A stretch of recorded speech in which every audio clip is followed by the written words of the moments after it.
Sejam bem-vindos a mais um Singulares Podcast. Eu sou a Diana Serioli e hoje estamos com uma presença ilustre, mas eu ainda não vou contar quem é, porque antes eu vou agradecer aos nossos patrocinadores. Cone Suambev, Letícia Calçados e PAC Saúde, sempre presente conosco desde o início da nossa jornada aqui nesse projeto incrível. E agora para o nosso entrevistado. Primeiro, agradecer, doutor Wilson, a sua presença. Eu sei que a sua agenda é cheia, mas conseguiu encontrar aí, né, um jeitinho de participar. Então, de antemão, muito obrigada por estar aqui. Eu que agradeço. Um prazer estar aqui com você e poder passar alguma coisa que a idade me proporciona fazer. Mas sem mais delongas, quem é o Wilson Gama? Bom, meu nome é Wilson Soares Gama, eu tenho 61 anos, sou juiz de direito titular do Juizado Especial da Comarca de Pimenta Bueno há 16 anos. Sou juiz em Pimenta Bueno titular há 20 anos, completados agora no dia 24. Hoje é dia 30. Então, faz uma semana eu completei 20 anos como titular aqui em Pimenta Bueno. Iniciei minha carreira em 1999, né, como juiz substituto em Porto Velho, depois nomeado aqui para 3 meses depois para atuar na 4ª Seção Judiciária, que compreende Cacoal, Pimenta Bueno e Espigão. E na minha primeira vinda a Pimenta Bueno eu já me apaixonei pela cidade, né? Eu gostei demais, eu falava assim, essa é a comarca dos meus sonhos. Então, vou tentar chegar nela. Aí, quando surgiu a oportunidade em 2003, né, fiz uma permuta com a doutora Fabíola, que era então juíza da infância aqui em Pimenta Bueno, e aí estou aqui até hoje. Poderia já estar em qualquer comarca que eu quisesse, pela minha antiguidade, né? Eu sou o terceiro juiz mais antigo do interior. E eu escolhi ficar aqui, né, até aposentar. E o que te despertou, que chamou a atenção em Pimenta? Eu vim da capital de São Paulo, aquela agitação, e eu nunca gostei do trânsito de São Paulo, eu tinha muita aversão a tudo aquilo. E quando eu cheguei, eu pensava sempre assim, eu gostaria de morar numa cidade do interior, uma cidade calma. E naquela época, 1999, quando eu vim aqui a primeira vez, era até, salvo engano, a Inês Anol era a prefeita. A cidade já era chamada de princesinha da BR, né? Ela cuidava assim, da aparência da cidade, as árvores eram bem podadas, o meio-fio era pintado, a cidade era muito bonitinha. E aí aquilo me chamou a atenção, uma cidade plana, eu via as pessoas andando de bicicleta. Hoje está bem diferente, né? Eu tenho uma implicância de décadas com todos os prefeitos, né? Por causa do mato na cidade, que ninguém corta o mato da cidade. Naquela época não tinha isso, né? Então, foi isso. Aí eu peguei gosto pela cidade, né? O trabalho aqui também era muito tranquilo, né? Comparado a Cacoal, que eu trabalhava em Cacoal, aqui em Espigão. E não se comparava a quantidade de serviço daqui para lá. Não que eu não quisesse trabalhar, mas quando o juiz tem processos demais, ele tem dificuldade de fazer um trabalho de melhor qualidade, porque ele trabalha com quantidade. Sim. E aqui isso permitia, né, que a gente pudesse fazer uma sentença mais bem elaborada, uma audiência mais extensa, ouvir as partes com mais calma. E isso fazia com que eu me sentisse mais juiz trabalhando aqui. Entendi. O senhor já adiantou que você é de São Paulo. Sim. Os seus pais também são de lá? Os filhos? Como que se organizou a família? Embora eu tenha nascido já com meus pais morando em São Paulo, eles são nordestinos. Meu pai é alagoano, de Arapiraca, né, a terra do fumo, e minha mãe é da Paraíba, de Rio Tinto, uma cidade próxima ali de Pernambuco. Aí eles vieram jovens para São Paulo, né, na época. Meu pai chegou em São Paulo, acho que em 1949, salvo engano, logo no finalzinho da guerra. E aí constituiu família, né? Eu tenho mais 3 irmãs. E foi daquele jeito, né?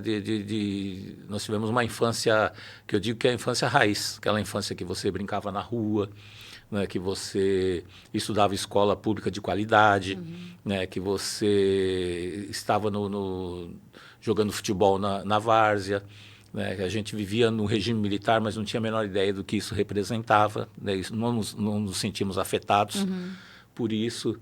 E aí a gente vivia com respeito às pessoas mais velhas, as crianças e adolescentes respeitavam os professores, respeitavam as pessoas mais velhas, tudo que hoje não existe mais. Quanta que a gente lamenta, valores. que essa inversão de valores, as pessoas não têm noção de da importância de um professor, né, do respeito que se deve às pessoas mais velhas, né? Eu sempre costumo dizer que eu chamo a nossa idade de quilômetros de vida. Então, eu tenho 61 anos, eu estou no quilômetro 61 da vida. Então, para uma pessoa de 20 anos, ele está no quilômetro 20 da estrada da vida. Então, eu digo que ele pode até dirigir melhor do que eu, mas eu sei, do quilômetro 21 até o 61, o que tem na estrada. Ele não sabe. Então, se ele ligasse para mim, como é que está o quilômetro 30? Eu poderia dizer para ele que está com buraco, ou se está com obra, ou se está com asfalto bom, né? E nada substitui a experiência de vida. É verdade. Tanto que meu pai, ele tem pouco estudo, né? Mas meu pai é um sábio. Meu pai tem tiradas que ele fala assim que eu guardei para o resto da vida e às vezes uso na audiência para convencer as pessoas, né? Por quê? Porque é aquela sabedoria dos mais velhos, a sabedoria do nordestino, que tem um vocabulário próprio, né? Então eu fico muito feliz de conversar. Eu adoro conversar com pessoas mais velhas do que eu, desde que eu era jovem, né? Assim, pessoas aqui da cidade que já chegaram aqui quando aqui nem era estado, ainda era território, eu fico horas conversando, porque eles têm tantas coisas para contar para a gente, né? Sim. Eu numa audiência outro dia lá se discutindo como é que era aqui, aí até um advogado aqui antigo, doutor Paulo César, e ele falou para mim, doutor, aqui onde nós estamos sentados era um brejo. A água chegava no joelho da gente, nós éramos crianças aqui, a gente brincava, né? Ali onde é o posto da Cairu, ali perto do viaduto, ele falou aquilo tudo era brejo, né? Então, aí você viaja no tempo, né? Eles explicando, né? Outro dia alguém me explicou também que o presídio, quando foi feito, ele foi feito para ficar bem longe da cidade, porque a cidade era do outro lado da BR, né? Não, escolhe um lugar bem longe. Hoje ele está no coração da cidade, né? E a ideia naquela época era de que ele ficasse muito longe. Então, nem as pessoas daquela época imaginavam 10% do que Pimenta Bueno poderia se tornar, né? Então, nós mesmos, eu que cheguei em 99, posso dizer que ela triplicou em tamanho.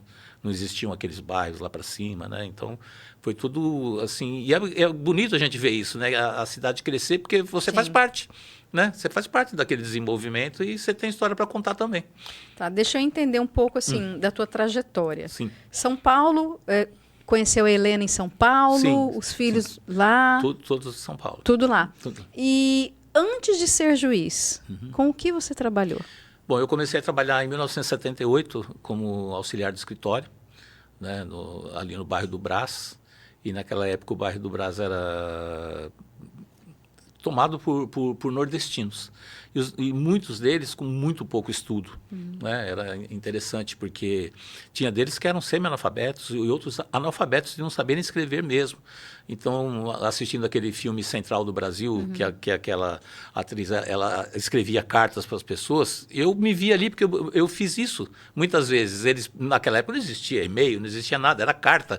Você mandava aquela carta naquele envelopezinho, a carta demorava 15 dias para chegar, e aí eles queriam mandar uma carta lá para um parente lá no Nordeste, né?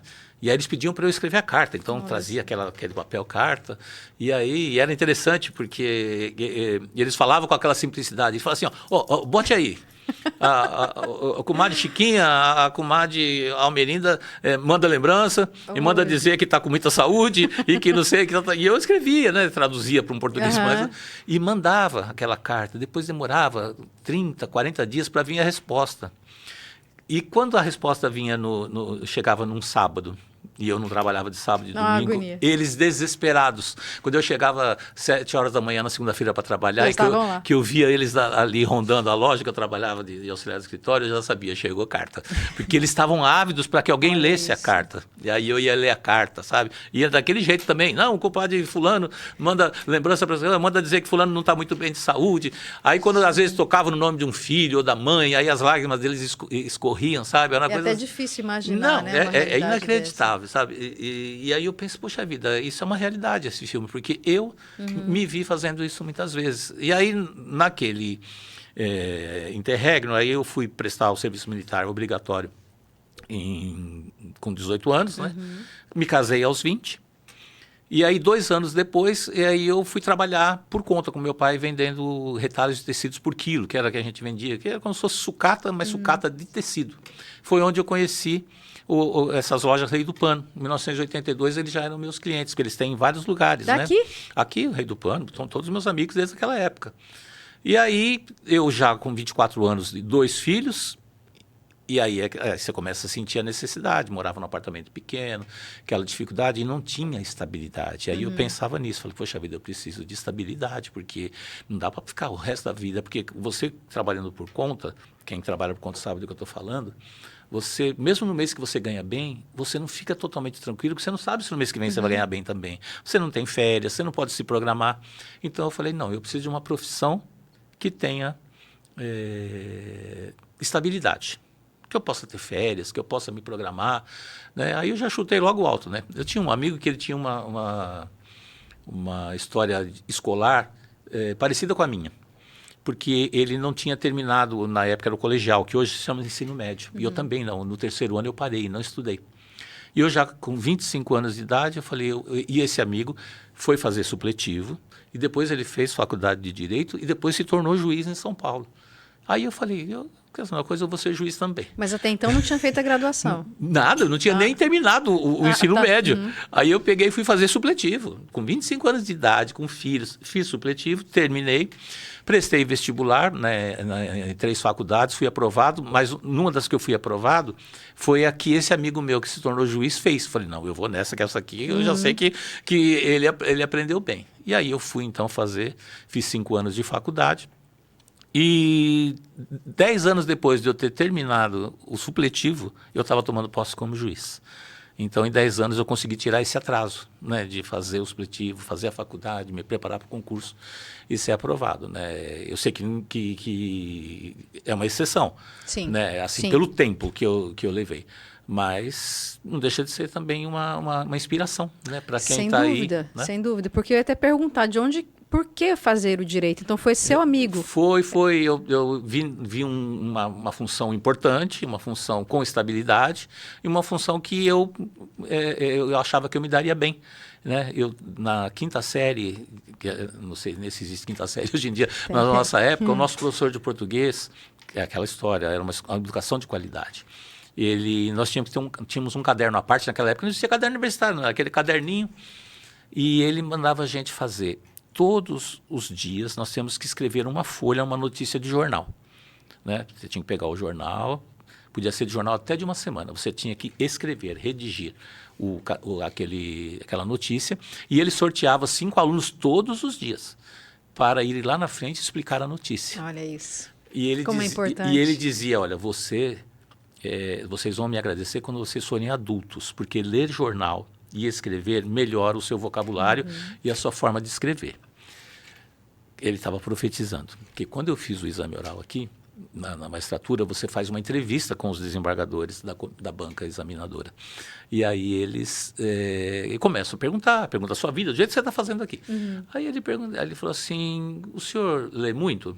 O senhor lê jornais? Eu falei, olha, eu leio jornal, um hábito que eu tenho desde de criança, né? Porque eu tinha um professor que falava que a gente ia aprender a escrever bem e não sei o que, tal. Aí eles falaram assim, bom, já que o senhor escreve bem, aí ele pegou um papel, uma caneta, um lápis, não foi nem caneta, um lápis, falou, escreva aí. Aí eles ficaram todos assim olhando na mesa.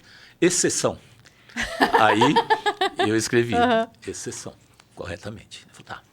Escreva bissexto. Aí eu escrevi corretamente, bissexto. Aí ele falou, agora escreva aí, sossobrar. Né? Aí eu conhecia a palavra, sossobrar era com C cedilha. Aí eu escrevi, sossobrar. Aí um desembargador me falou assim, o senhor não sossobrou. O candidato anterior escreveu com 2 S's. Ele já tinha feito esse teste. Olha. Só que eu não sabia o que queria dizer sossobrar. E sossobrar é naufragar. O navio sossobrou, mas eu não sabia. E eu já pensava comigo, meu Deus, se ele perguntar o que é, eu vou fazer igual lá na escola do professor Raimundo. Não sei o que é. Não, porque eu perco amigo, mas não perco a piada, né? E aí eu falaria para ele assim, olha, é que nem quando você chega por último, na hora da janta, só sobrou isso. E aí, mas ele não perguntou. Né? Então, você vê, uma coisa lá de trás, eu me lembrei meu Deus, Mas 40 anos depois. Bacana, porque... E me foi útil. E eu sugiro às pessoas, leiam. A leitura melhora o seu vocabulário. Né? Escrever é fundamental. Melhor, a gente fala vê melhor. cada absurdo, né? Até de pessoas de nível superior, escrevendo com erros de português assim, terríveis. E o que eu encontro muito também, doutor, são bons profissionais, mas que não sabem falar. Exatamente. O português é muito ruim. A pessoa está tão acostumada a falar errado que se tornou um hábito. E às vezes o meio, né, acaba contaminando a pessoa. Sim. Ela não quer parecer chata falando corretamente, mas só que ela precisa saber separar, né? Quando você está em casa, não seja tão assim, a ponto de ofuscar as pessoas, mas também você tem que saber se portar. Porque, infelizmente, aquela pessoa pode ser julgada, a credibilidade dela pode cair, dependendo do ambiente que ela está. Exatamente. Isso acontece bastante, né, no meio profissional. Mas muitas pessoas querem passar no concurso, né? Já até falou, eu achei bacana, mirou alto. Como que foi a sua preparação? Como eu disse, eu tinha 2 filhos pequenos, o William e a Lilian eram pequenos, moravam num apartamento pequeno e eu trabalhava o dia inteiro, então eu chegava para estudar à noite. Só que aí você chega à noite com filhos pequenos, num apartamento pequeno, condomínio, barulho, eu percebia que não estava rendendo aquilo. Eu já estava cansado mentalmente do trabalho. Então, o que eu fiz? Eu inverti. Eu falei, eu vou acordar às 4h30 da manhã, eu precisava às 6h30 sair para o trabalho, né? Eu falei, eu vou acordar todos os dias às 4h30 da manhã, porque aí as crianças estão dormindo, o prédio vai estar em silêncio, a maioria das pessoas, e vou começar a estudar.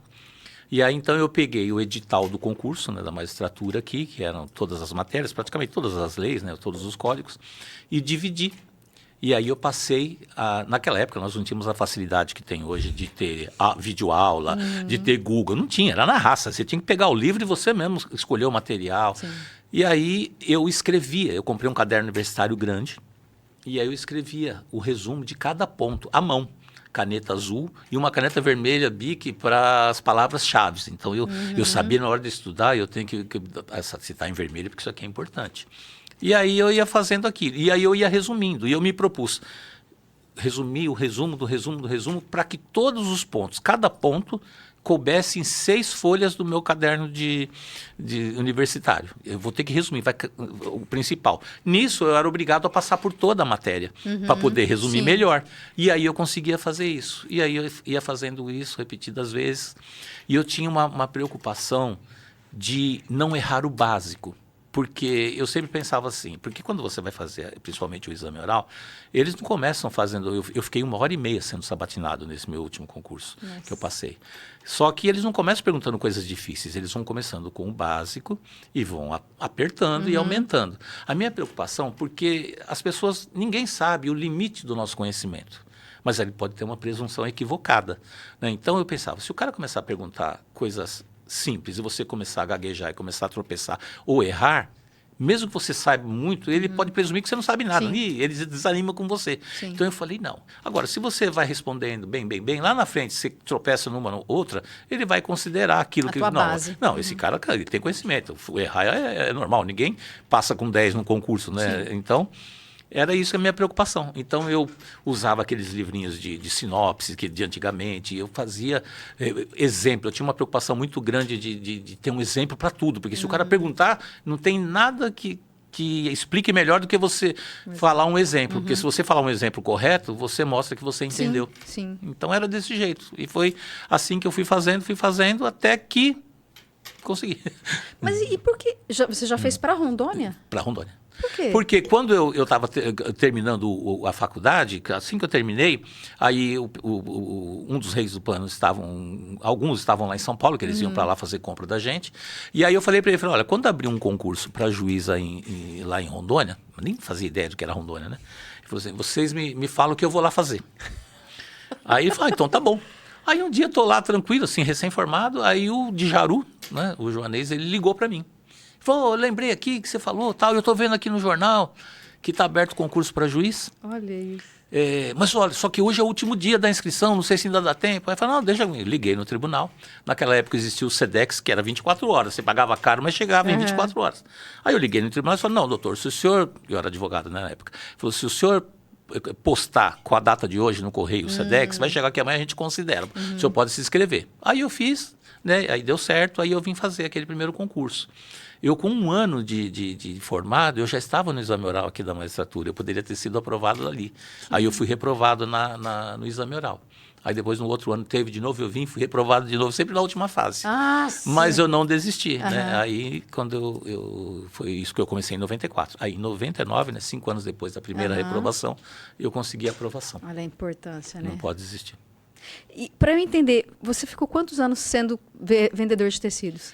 De 83 até 95. Bastante tempo. Não, uma vida. E era um bom vendedor? A gente vendia, porque não é às vezes a pessoa pensa que você numa loja vendendo. Não, a gente vendia como comprava saldos de tecidos, né, sobras de tecidos, como se fosse sucata, e vendia por quilo. Aí, tecidos de lençol, teve uma época, talvez hoje nem tanto, mas se você fosse o Rei do Pano, você ia encontrar muitos retalhos. Porque naquela época as pessoas compravam, as costureiras compravam os retalhos e faziam as roupas. Hoje em dia está tão barato a roupa que está mais barato do que comprar o próprio tecido. É verdade. Né? Então, hoje não existe mais esse ramo do comércio de tecido, né? Que é aquele dos saldos que a gente comprava. Então, era por atacado. Então, a gente vendia, às vezes, de toneladas. Entendi. E você consegue, puxa na sua memória, quais foram as maiores dificuldades quando você iniciou no cargo de juiz? Eu acho que a maior dificuldade, para a maioria dos juízes substitutos, é a falta de experiência. Porque passar no concurso é uma coisa. Né? Isso tem a ver com esforço intelectual, com decoreba, muitas vezes. Né? Agora, tomar posse, sentar na cadeira com uma caneta e você ter ali pessoas na sua frente que você pode mandar para a cadeia por 20, 30 anos, está decidindo ali um divórcio litigioso, uma separação, casos de infância, né? Então, aí é diferente, porque aí você, às vezes não, falta a experiência, né? Então, com o tempo, você vai pegando mais traquejo, você vai ficando mais solto. Mas no começo, tem aquela preocupação. Você está no estágio probatório, então você tá ali trabalhando com um juiz que está há 20 anos na carreira, então você se sente pequeno perto dele, né? Mas nada como o tempo. Né? Com o tempo você pega a experiência e aí esses novos juízes, nós recebemos 30 agora, eu sempre falo para eles, eu falo, olha, você sabe muito mais direito do que eu. Aí eles dão risada porque acham que é falsa modéstia. Eu falo, não, é porque você, para passar no concurso, você aprendeu muito. Você decorou muita coisa. Só que na prática você não vai usar nem 20%. Então a tendência com o tempo é você ir esquecendo.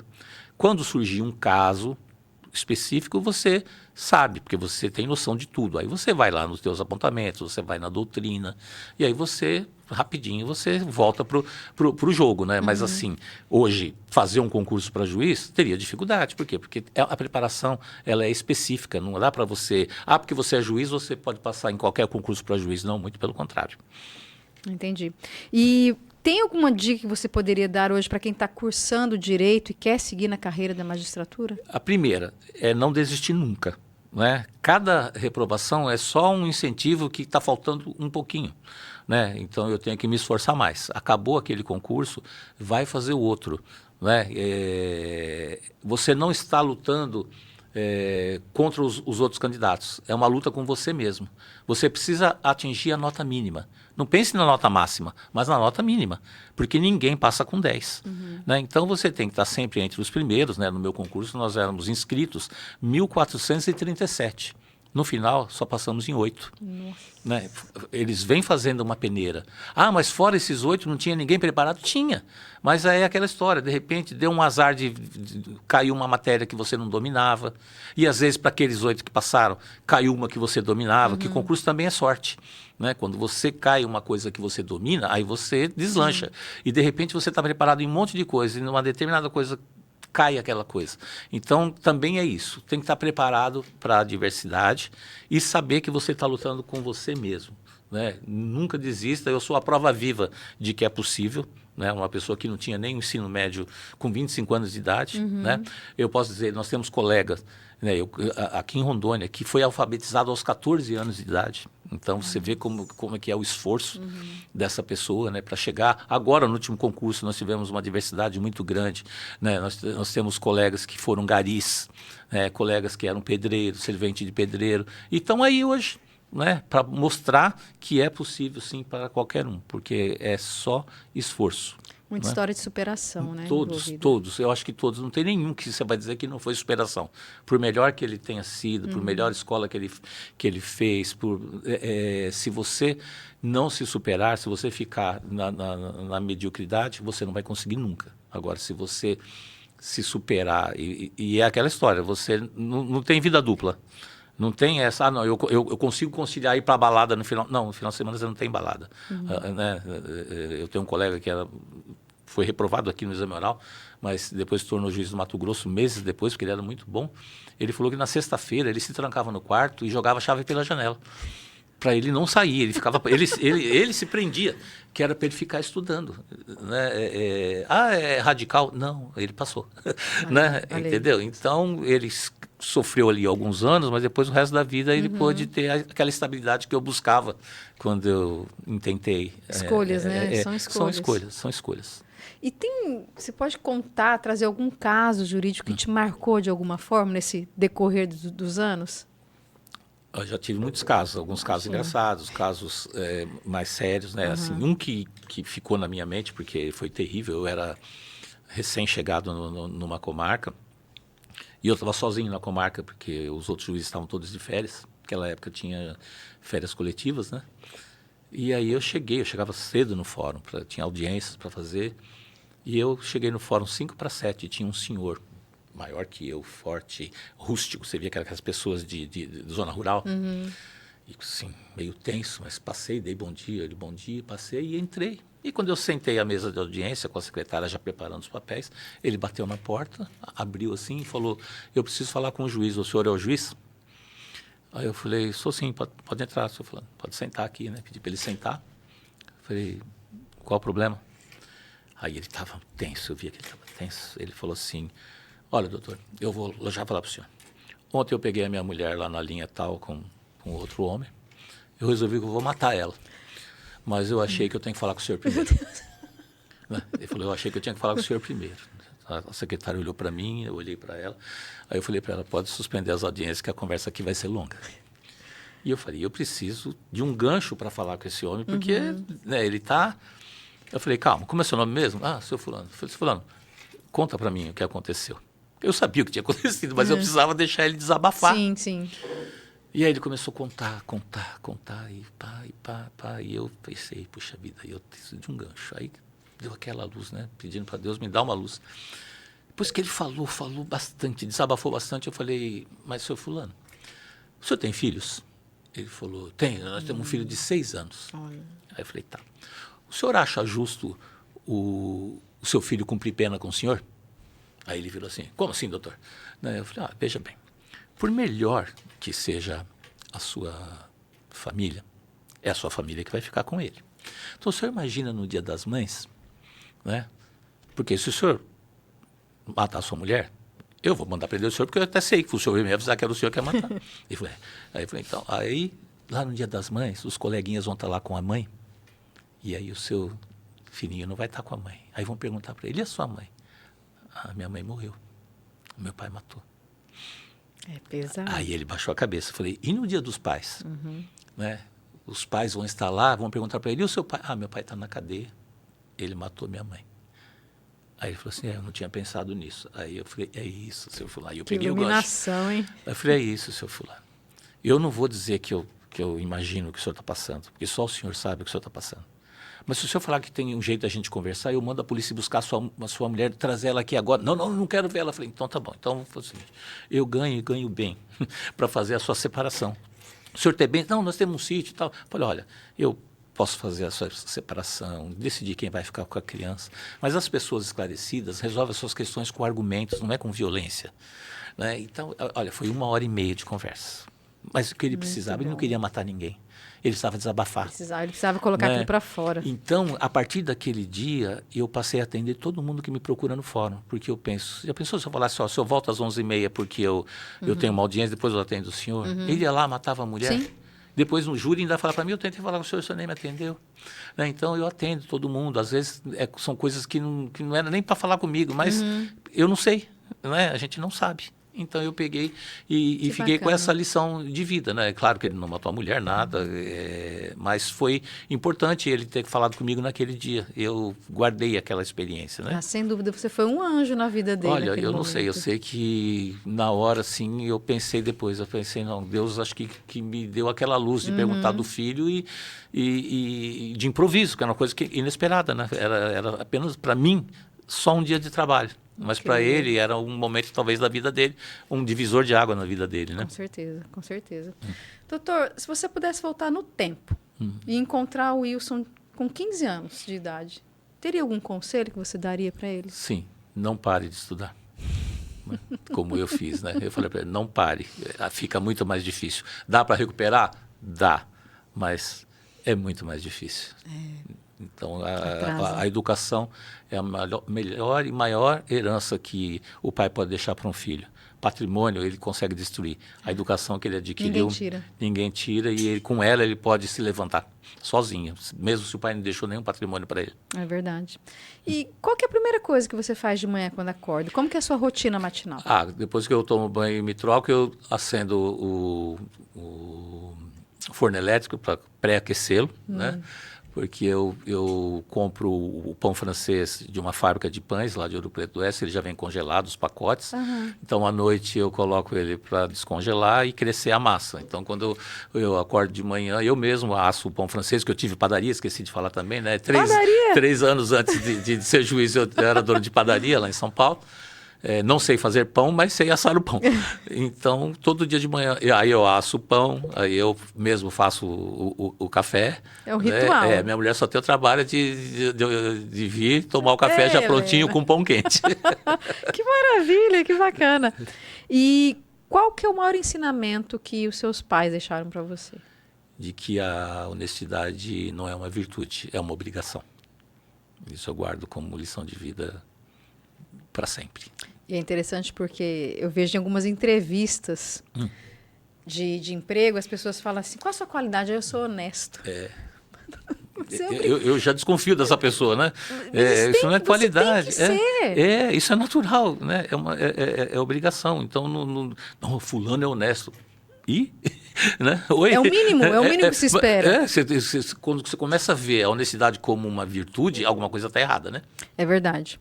E se você vai ter a oportunidade de colocar disponível para o planeta inteiro ver um pensamento, uma reflexão sua, que vai ser traduzido em todas as línguas. Qual seria esse pensamento, essa frase? Entrega os seus caminhos ao Senhor, confia nele e o resto ele fará. Salmo 37:5. Amém. Excelente essa. Vamos caminhar para um segundo momento aqui da entrevista, já quase para o finalzinho da nossa conversa, mas ela funciona assim. São perguntas, elas podem ter até uma resposta mais demorada, mas tem que ser rápida. Não pode ficar pensando muito, não.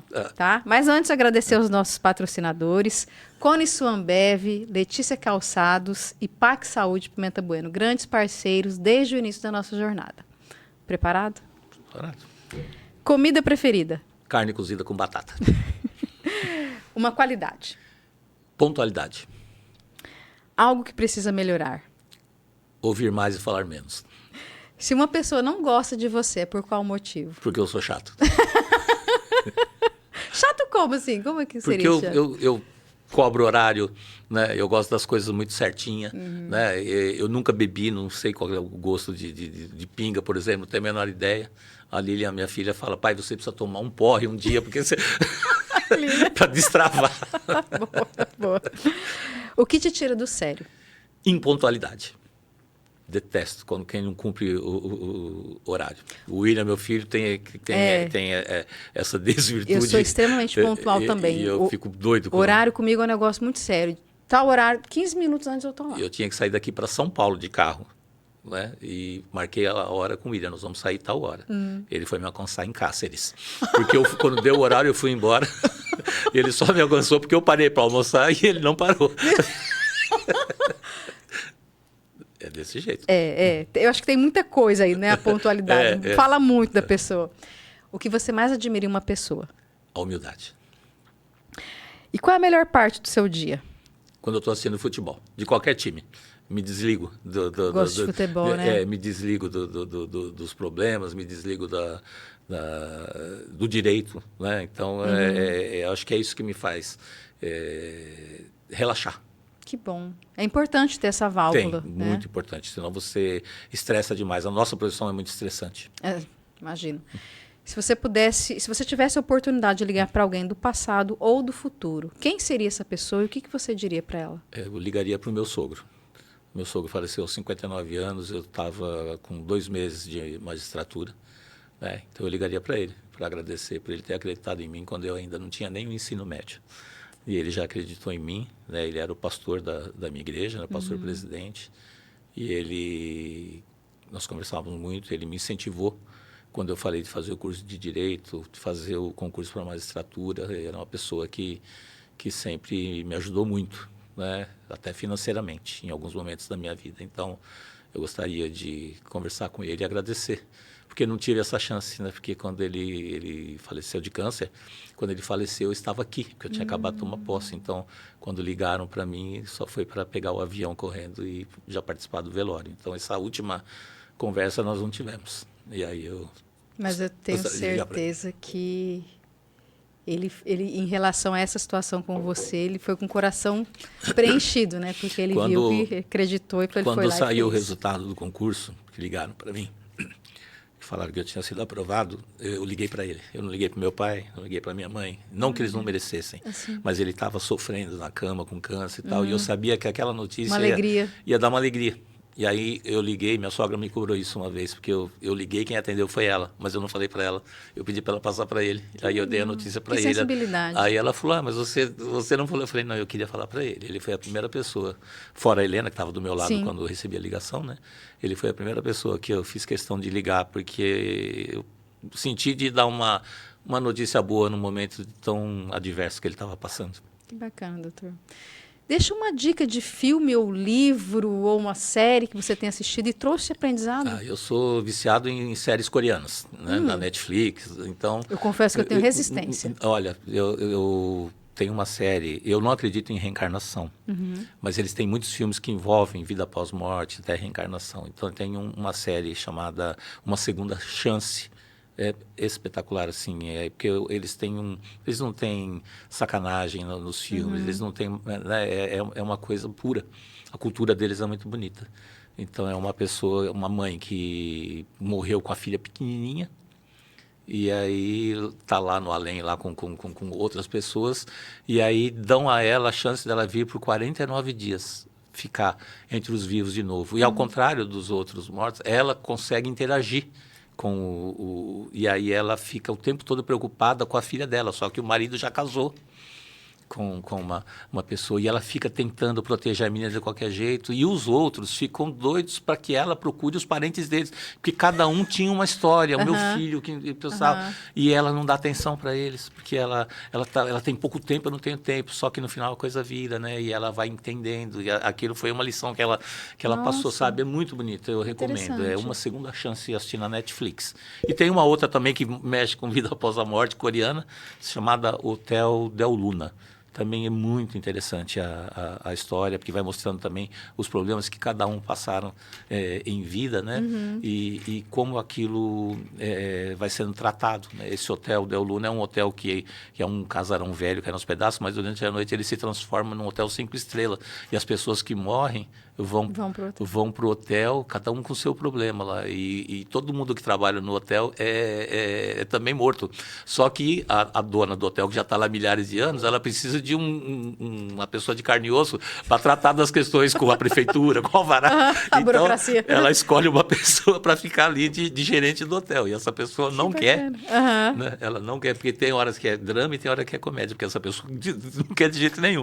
Aí ela pega, abre os olhos dele e faz ele ver os mortos. Então, onde ele vai ter um morto sentado lá dentro. Aí, para obrigá-lo, aí ele vai na marra, né, fazer. Então, aí ele acaba se envolvendo com os mortos também, entendendo o problema de cada um. Nossa, é uma lição de vida. Aí é onde eu falo, você desliga, né, dá risada, às vezes você reflete, né, mesmo não acreditando em reencarnação, mas você fala, mas conseguem fazer, né, uma história que mexe com a gente. Sim. Mesmo eu não acreditando, mas não deixa de Interessante. ser a filosofia, de ser uma lição de vida, ou o que às vezes a pessoa deixou de fazer quando era viva, né? E aí a pessoa gostaria de consertar e não tem como consertar, né? E a gente começa a aprender, fala, poxa vida, eu não posso chegar nesse ponto, né? De deixar para trás. A gente tem que ser uma boa lembrança e uma lembrança completa.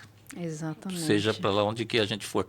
E aproveitar enquanto está em vida para fazer essas coisas, dizer o que precisa ser dito. Exatamente. Eu acho que é interessante porque traz essa reflexão. Eu recomendo essas 2 séries porque eu aprendi muito. Muito E aí bom. foi daí que eu comecei a assistir as séries coreanas, porque eu falei, sempre tem uma coisa para você aprender. A cultura deles é muito interessante. Vou baixar minha guarda para assistir uma. Doutor, muito obrigada pela sua participação. Eu que agradeço, passou tão rápido. Passa, aqui, já né? foi, A conversa uns vai, 40 minutos surge aqui, rapidinho. 35. Mas assim, como eu falei antes, as pessoas pediram muito para que, né, você viesse participar, se eles queriam conhecer a sua história. Eu tenho certeza que vai inspirar muitas pessoas. Mas eu fico feliz. Então, de verdade, obrigada pela participação. E eu que agradeço. Um abraço a todos pela paciência. Pessoal, até a próxima Singulares Podcast. Tchau.